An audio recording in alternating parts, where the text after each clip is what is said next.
Hello, I'm Demi Utley, the founder here at Utley Strategies, and today I'm covering a few of the most common traits of successful proposals.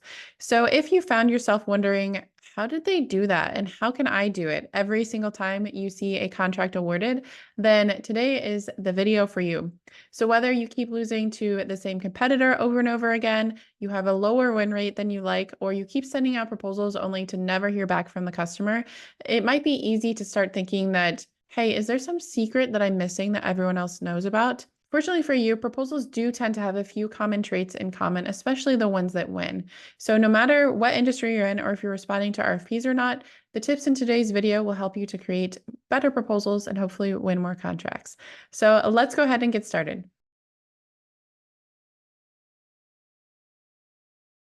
The first trait of the most successful proposals is that they all use clear and concise language. So this is true for really any type of writing, but especially in proposals, it's really important that you have clear language and you're not including anything extra or any fluff that can distract from your selling points.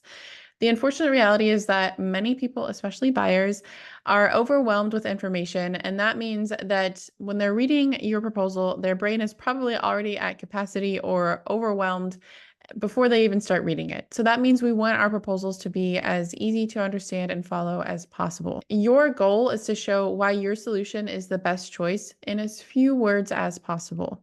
The more direct and to the point you can be, the stronger your proposal is going to be, and the easier it is going to be for buyers to actually go through and find the key points of your proposal and ultimately decide to work with you. The second trait of successful proposals is that they are focused on the customer.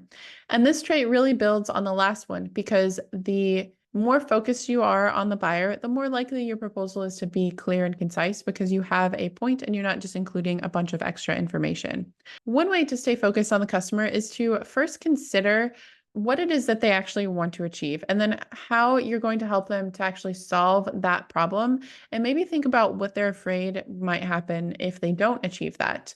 You can take all of this and then incorporate that into your proposal to show that you really do understand the buyer. Of course, you first need to actually know them and understand them before you start writing your proposal to get to the core of what it is that they're looking for and why. And that's going to help you to better understand them and then translate this to your proposal so that way it's clear and concise and easy for them to evaluate. Once you learn what they hope to achieve, you can go through and align your content to be a little bit more aspirational and show ways that your solution can help to create those dreams and convert them into an actual reality. So this is a great way to create your proposal so it's a little bit more positive and engaging and really speaking to the buyer about what it is that they want to achieve. The third most common trait of successful proposals is that they are well organized.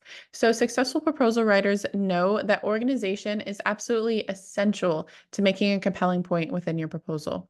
That means that instead of just throwing together all of the information and then shipping it off to the customer, you want to go through and actually think about the order in which you're presenting the information. And this doesn't just mean, oh, this section goes here and this section goes here. You should be thinking about the organization down to the sentences that you're including and how you're laying them out within a paragraph and then the paragraphs within that section of your proposal.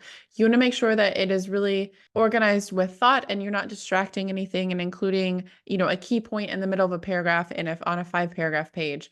You want to have that be front and center depending on your strategy. So you really want to be thinking about the overall organization of your entire proposal. Ideally, you want to start out your proposal by showing the customer that you understand their problem, and then you're going to go into what a potential solution to that problem would be, showing why your solution, of course, is the best one. And then you'll probably give pricing sometime after that. You can always conclude with a section that really highlights why they would choose you and end on a good, strong sales pitch within your proposal. But if you're responding to RFPs, you're going to have to follow the RFP instructions. And that means your overall organization might not be ideal, but that means that you're going to really be focusing on what you're including within the response to each of the sections within the RFP and the questions that they're asking. So make sure that your sentences are really following, they're conveying the thoughts that you want to convey, and you don't have anything in there that's going to distract from the main points that you want to make. A well-structured proposal is one that's going to have a clear flow and really guide the reader through why would we want to work with you and being a little bit skeptical. And then eventually at the end of your proposal, ideally, they're going to be excited to work with you and they're going to be thinking, okay, I can't wait to work with them. No one's going to have a better proposal. This is the right choice for us. Where do I sign? So that is the goal with your organization. The last trait we're going to cover today is that you want to make sure that your proposal has clear value. And all of the most successful proposals always include this. This is all about how you're actually selling your solution. So something that I heard really early on in my career is that a proposal is a written sales pitch. And this is something that I keep in mind when creating proposals because I want my proposals to be able to stand on their own and they need to be able to sell on their own without me being there to explain why we included this information and why it's important to the buyer. So you always want to remember that your proposal should be selling for you.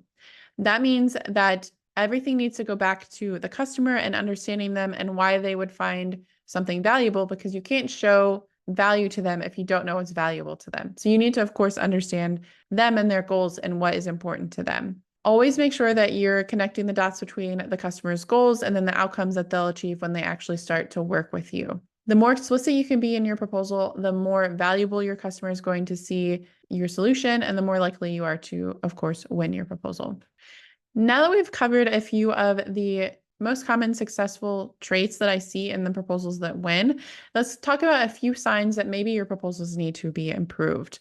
So one sign that your proposal might need some improvement is that you consistently score lower than expected on RFPs. So if you're sending in proposals in response to RFPs and then you get back the score sheet and maybe you're the lowest scoring bidder, or maybe you're somewhere in the middle, or you keep being outbid and scoring lower points than one of your top competitors, that might be a sign that you need to go through and actually improve your proposals.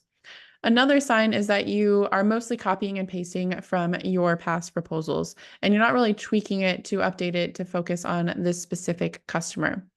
Your proposals might also need improvement if you say you open your proposal to a random page and you read a random paragraph and you're not clear who exactly this proposal is for, who the buyer is, and what their goals are. That's a sign that your proposals probably aren't really speaking to them directly, and you're going to need to tweak that if you want to have more success with your proposals. Another sign you might need some improvement is if your win rate is below 30%. That's a whole nother topic we're not going to go into on this video, but if your win rate is pretty low, then it means that there could be opportunities to improve not only your proposals, but also your proposal process.